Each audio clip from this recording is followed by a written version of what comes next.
Bien, vamos a comenzar entonces mencionando que el síndrome de desgaste profesional, como se ha conocido internacionalmente de burnout, que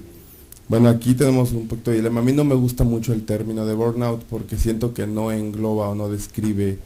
muy bien algunas situaciones del síndrome, entonces lo vamos a manejar más como desgaste, más que con el término anglosajón. Es una condición descrita por primera vez en 1973 por Herbert Freudenberger, que era un psiquiatra estadounidense y que trabajaba en la Free Clinic de Nueva York. Y él lo observó principalmente al inicio en profesionales cuya actividad se encontraba dirigida hacia un servicio asistencial, que pueden ser desde psicólogos, consejeros, asistentes sociales, odontólogos, enfermeros y obviamente médicos.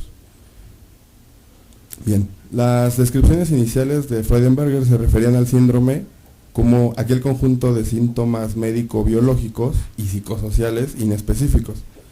que se desarrollaban en la actividad laboral como resultado de una demanda excesiva de energía y caracterizada por pérdida del idealismo y principalmente de la simpatía hacia los pacientes. Posteriormente, en 1976, Maslach presenta el síndrome en el Congreso Anual de la Asociación de Psicología Americana y él lo menciona como una respuesta al estrés laboral crónico y que está integrado por actitudes y sentimientos negativos hacia las personas con las cuales se trabaja y hacia el propio rol profesional, además de encontrarse emocionalmente agotado. Es de gran importancia el entorno profesional-paciente y la relación profesional-organización, como vamos a ver más adelante, además del contexto económico, social y por supuesto laboral en el que se desarrollan las personas para determinar un síndrome como este. Ahora, uno de los motivos por los cuales el síndrome de desgaste ha cobrado relevancia en fechas recientes es porque ha sido reconocido por la Organización Mundial de la Salud como riesgo laboral. Ha adquirido especial relevancia por la serie de repercusiones que tiene en el ámbito laboral y personal y si bien es una condición que afecta a todas las personas en cualquier área laboral, obviamente nos vamos a enfocar en ese trabajo al área de la salud. Ahora, ¿cuáles son las características del síndrome? Vamos a ver, la aparición es paulatina, es un proceso cíclico que puede repetirse varias veces a lo largo del tiempo, de tal forma que una persona puede experimentar los tres componentes varias veces en diferentes épocas de su vida y puede ser en el mismo o en diferente trabajo. Las condiciones a las que me refiero a los componentes que integran el síndrome, que son el cansancio o agotamiento emocional, que es la pérdida progresiva de energía como consecuencia del fracaso frente al intento de modificar las situaciones estresantes. Segundo, que es la despersonalización. Además de este fracaso mencionado, se suman la defensa construida por el sujeto para protegerse frente a los sentimientos de impotencia, indefinición y desesperanza personal. Y finalmente el abandono de la realización personal, que aparece cuando el trabajo pierde el valor que tenía al inicio para el sujeto. Se han considerado 3 grados, vamos a escribirlos. El primer grado, que son signos y síntomas de agotamiento ocasionales y de corta duración, que normalmente desaparecen a través de alguna distracción o algún hobby. El segundo grado, que los síntomas ya son más constantes, duran más y cuesta más trabajo sobreponerse a ellos. La preocupación por la efectividad se vuelve central. Al mismo tiempo, la persona se vuelve negativa y fría con los compañeros y con los pacientes. Y el tercer grado, en el cual los síntomas son continuos, incluye problemas psicológicos y físicos, llegando incluso a la depresión. La persona se aísla y con pocas o nulas relaciones interpersonales, y en el caso de tener vínculo familiar se intensifican los problemas familiares. Bien, el desarrollo del síndrome dependerá de la personalidad del trabajador. Con más frecuencia se ha visto en personas con conducta tipo A, locus de control externo y bajo control emocional, y también va a depender de la organización o la institución donde labora. Ahora, en México se han realizado diversos estudios, a nivel internacional también, se han hecho muchos, pero no todos han sido concluyentes, ya sea porque se realizan en grupos pequeños o muchos lo hacen solamente en su sede hospitalaria. Eso sí, independientemente de donde se han realizado, todos coinciden en 2 situaciones muy importantes, que es la deprivación del sueño afecta la función y la concentración del personal de salud, y la segunda, que los errores aumentan cuando el cansancio es mayor debido entre otras cosas, a una reducción del juicio. De todos estos estudios, Margolis y colaboradores estudian los mecanismos neuronales que intervienen en el proceso y señalan que, si bien no están totalmente conocidos, la hipótesis es que la vía mesolímbica puede estar involucrada y una reducción en la transmisión de dopamina puede ser la responsable de la desmotivación, de la pérdida del placer, obviamente esto aunado a la irritabilidad e impulsividad como acompañantes, además de la reducción en la transmisión de serotonina que resulta en depresión, hipomanía, variaciones en el ciclo sueño-vigilia, alteraciones de la memoria y falla en procesos cognitivos. La doctora Hamuy Sutton realizó un estudio sobre la relación que existe entre la privación del sueño y los procesos cognitivos de memoria, aprendizaje y atención, y ella concluye que la privación del sueño disminuye las habilidades cognitivas y psicomotoras, pero en su estudio sugiere fundamentar posibles cambios referentes a las guardias, sobre todo en las residencias médicas, en el sentido de, dentro de la posibilidad, disminuir el número de horas de trabajo continuo y propiciar la vida familiar y social un poquito más equilibrada. A nivel internacional, Shoka, Papana y Musalidis analizaron los errores médicos cometidos por personal médico y de enfermería que sufrieron privación del sueño, encontrando por parte del personal de enfermería desde omisiones, sea acciones no completadas totalmente, generalización, o sea, no individualizar las indicaciones, errores de prescripción, ya sean de dosis, de paciente o de medicamento,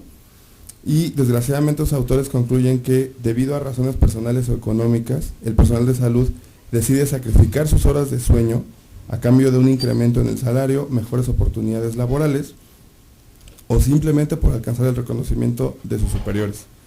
Y Castro Palermo realizó otro estudio en el personal, solamente enfocado en personal de enfermería, y él llegó a la conclusión que tras una siesta de aproximadamente 2.1 a 3 horas, otorga una alta recuperación durante el turno nocturno. De los estudios que se hicieron en México, está disponible este que se hizo en Medscape, pues está disponible en la plataforma de Medscape. No voy a ahondar mucho en el estudio, nada más como generalidad. Lo que yo les decía, normalmente no son grupos grandes, fue mediante una encuesta, pero solamente les quiero mostrar algunas de las conclusiones que ellos llegaron, que fue los factores que contribuyen al desgaste profesional desde el punto de vista de los médicos, que en primer lugar señalan que es la remuneración insuficiente, después demasiadas tareas burocráticas, que toda la administración, papeleo, todo esto. Incluso podemos ver también la falta de respeto de los pacientes, que ahorita vamos a tocar ese tema. Pero les repito, o sea, tampoco se ha analizado el problema tan a fondo. Okay. Ahora, dentro de la etiología, se considera que el síndrome de desgaste es un proceso multicausal y altamente complejo, en el cual intervienen diversos factores como el estrés, el aburrimiento, la insatisfacción personal, condiciones económicas adversas, la sobrecarga de trabajo, la falta de estimulación y otras como falta de desarrollo profesional y el aislamiento. Por la naturaleza multifactorial que mencionamos, podemos dividir la etiología en factores personales, que es la edad, que si bien puede presentarse en diversas etapas de la formación y de la práctica clínica, también lo vamos a tocar un poquito más adelante, el mayor número de casos se ha reportado en diferentes estudios, les repito, tanto en México como en el mundo, entre los 35 y los 54 años de edad. El género, que aunque se presentan, las cifras son muy similares, pero tienden a ser a la alza en cuanto a la mujer, debido a este componente que algunos autores han descrito como la doble jornada, refiriéndose a que aparte de llevar su vida profesional, tienen que, o la mayoría de las mujeres tienen que realizar labores de hogar, lo cual convierte o hace todavía un poquito más complejo esta situación. El ambiente familiar, a medida que la armonía y estabilidad familiar está presente, el síndrome se observa con menos frecuencia.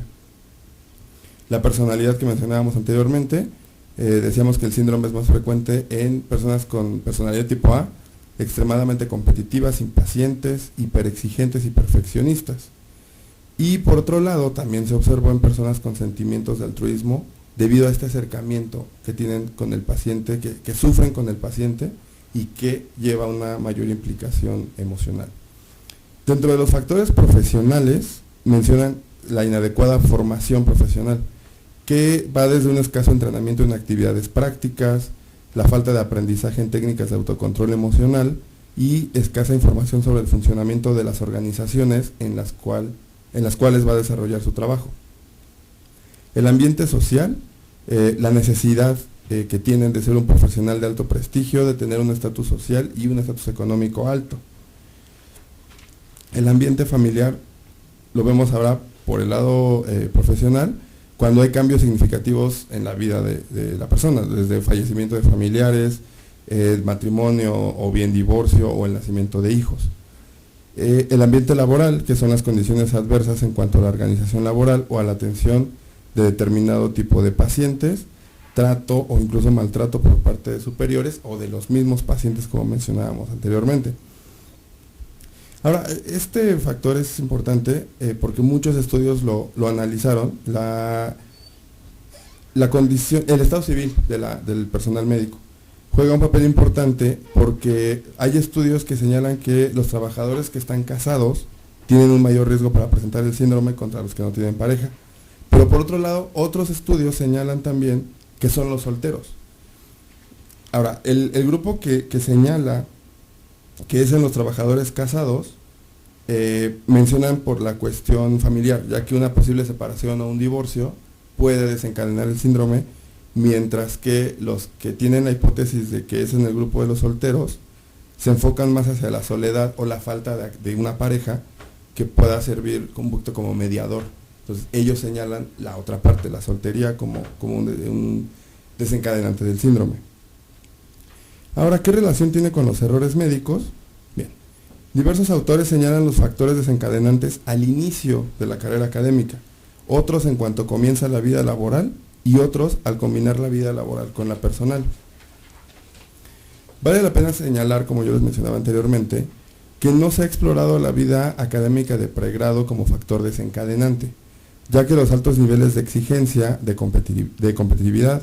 que se puede ver hasta las etapas de posgrado, cuando se enfrentan al escenario en el cual tienen que realizar una especialidad, o bien enfrentarse al mercado laboral, que muchas veces no va a ser como ellos lo tenían planeado al inicio de la carrera.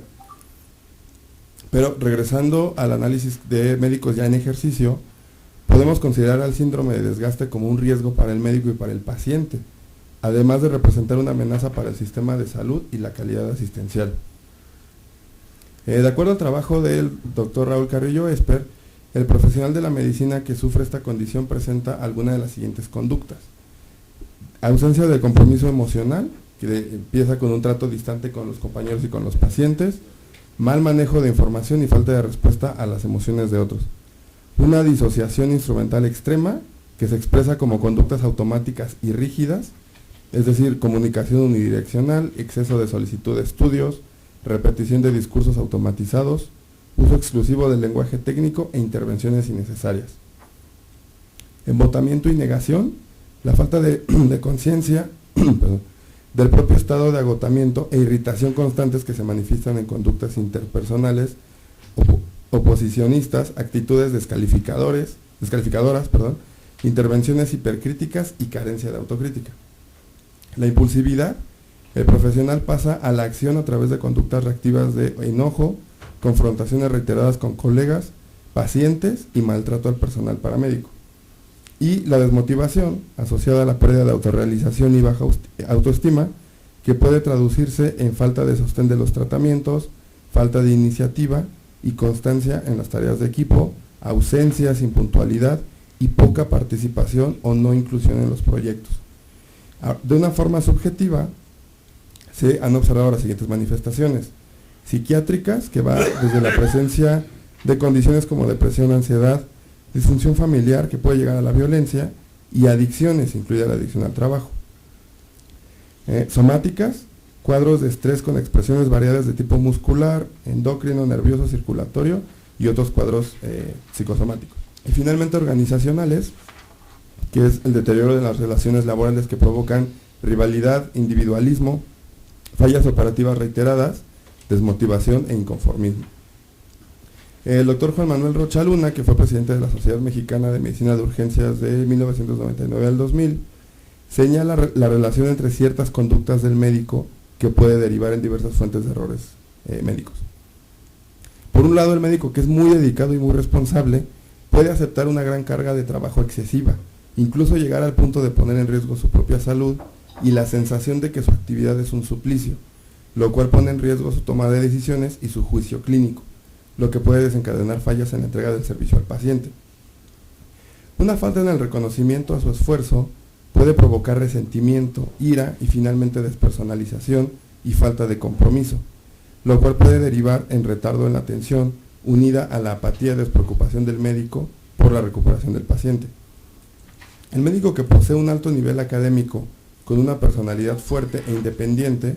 que además tiene el reconocimiento de ser líder, puede encontrar prácticamente imposible el pedir ayuda y trabajar en equipo, lo cual afectará el proceso diagnóstico de un paciente con un padecimiento difícil o grave por el temor a ser criticado y visto como débil o incapaz. Ahora, finalmente, otros factores que pueden desencadenar dichas conductas en el médico son la poca tolerancia al error y desde hace algunos años la ansiedad de enfrentarse a pacientes, vamos a llamarlos informados, con actitud demandante, con quienes resulta difícil entablar un diálogo, ya que no aceptan las indicaciones del médico debido a los consejos recibidos por familiares, amigos o más recientemente por, vamos a llamar el doctor Google, por una búsqueda en internet, y que al no encontrar una respuesta satisfactoria por parte del médico, recurren a solicitar un cambio de médico tratante, de institución o incluso a amenazar con una demanda, como vemos ahí en la imagen. Ya normalmente, bueno, los médicos se van a enfrentar a pacientes de este tipo que muchas veces no sabemos de dónde obtuvieron la información, pero llegan informados. Mal informados. De acuerdo al trabajo multidisciplinario de Asensio Magallón y Montero Marín, que ellos son psicólogos de la Unidad de Investigación de Atención Primaria de Aragón, concluyen que además existe un dilema ético. ¿Por qué? Ya que el profesional de la salud que no se encuentra en las condiciones óptimas para llevar a cabo sus funciones puede poner en riesgo a los pacientes e incluso a él mismo.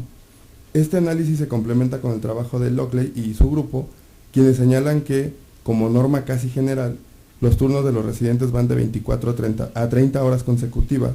lo cual representa un riesgo mayor en el origen de errores médicos, pero también se ha visto su importancia en riesgos extrahospitalarios como accidentes automovilísticos. Lockley sugiere que con esta cantidad de horas consecutivas se aumenta hasta 36% la probabilidad de cometer un error en comparación a aquellos que llevaban jornadas de 16 horas, se equivocan en el diagnóstico hasta 5 veces más, tienen 2 veces más problemas de desatención, sufren de hasta 61% más lesiones con objetos punzocortantes después de 20 horas consecutivas de trabajo, experimentan el doble de accidentes automovilísticos al regresar a casa después de 24 horas de trabajo y sufren un decremento en su desempeño, el cual es equivalente a el inducido por un nivel de alcohol en sangre de 0.05 a 0.1. Por otro lado, Schanafeld y colaboradores realizaron un trabajo de análisis sobre las especialidades donde se presenta el síndrome con mayor frecuencia, determinando que medicina de urgencias, medicina interna, neurología y medicina familiar son los que tienen mayores índices, mientras que patología, dermatología, pediatría y medicina preventiva fueron los de los índices más bajos. También se analizaron niveles de satisfacción entre vida laboral y vida familiar, siendo los pediatras, dermatólogos y el personal de medicina preventiva quienes presentaron los índices más altos, contra los cirujanos y los de sus subespecialidades quirúrgicas junto a ginecólogos con los índices más bajos. A ver, están los comentados.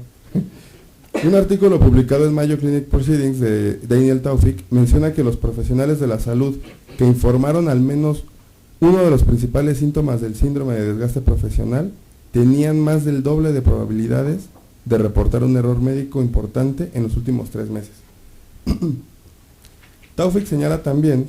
que los errores más comunes reportados fueron error de juicio en un 39%, diagnósticos incorrectos en un 20%, errores técnicos en 13%, la muerte fue resultado de 4.5 de estos errores y 5.3% condujo a una morbilidad grave y permanente.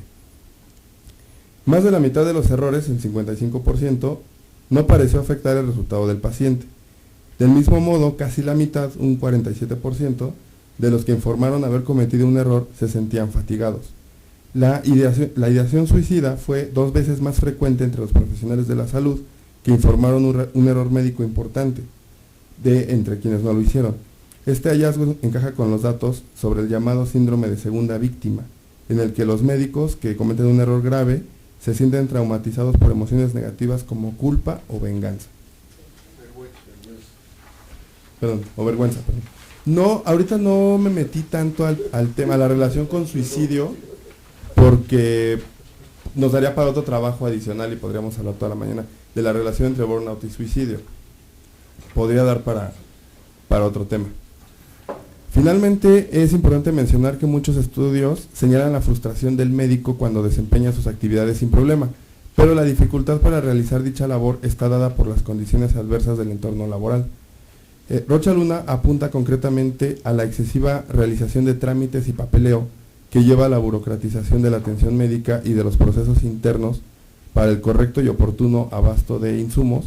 ya que esto impide que los médicos cuenten con la optimización del tiempo en su jornada laboral. Por otro lado, las instalaciones deficientes, carencia de equipo y material son una fuente importante de estrés, ya que el médico que sigue trabajando y otorgando un buen nivel de atención, a pesar de esta serie de carencias, requiere de un gran esfuerzo, sin olvidar el altísimo nivel de exigencia por parte de pacientes y de familiares para otorgar la atención, lo cual al no satisfacer esas necesidades puede conducir igualmente a una demanda de tipo legal. Las especialidades que muestran mayor número de demandas son, en primer lugar, anestesiología, seguidos de ginecobstetras y finalmente los médicos de urgencias. Y se han reportado que es 2 veces más frecuente el suicidio entre médicos que han sido demandados. Muy bien. Conclusiones, bueno, después de la revisión bibliográfica que se hizo, dentro de las muchas conclusiones a las que los autores llegaron, existe una que se comparte en todos los estudios, que prevenir el síndrome de desgaste profesional previene el desarrollo de errores en la práctica médica. Entre el personal de salud, la idea del sacrificio llevada al extremo permea en todos los niveles, desde estudiante, quien se forma con la ideología de que mientras más ignore sus propias necesidades, más exitoso va a ser, sin reconocer que esto contribuye al desarrollo del síndrome de desgaste profesional, lo cual paradójicamente puede afectar negativamente a los compañeros y finalmente a los propios pacientes. Los trabajadores de la salud necesitan reconocer y priorizar su propio bienestar y las instituciones deben apoyarlos en este esfuerzo, incluida la provisión de recursos y herramientas de capacitación, pero también se necesitan cambios sistémicos más grandes. Uno de los factores que necesita abordarse es la idea de que los médicos y las enfermeras son superhumanos. Aceptamos que los médicos y las enfermeras trabajen horas que nunca permitiríamos que los conductores de autobuses o los pilotos de aerolíneas hicieran, pero una vez más las exigencias del sistema nos hace trabajar en lo que muchos especialistas considerarían niveles poco seguros.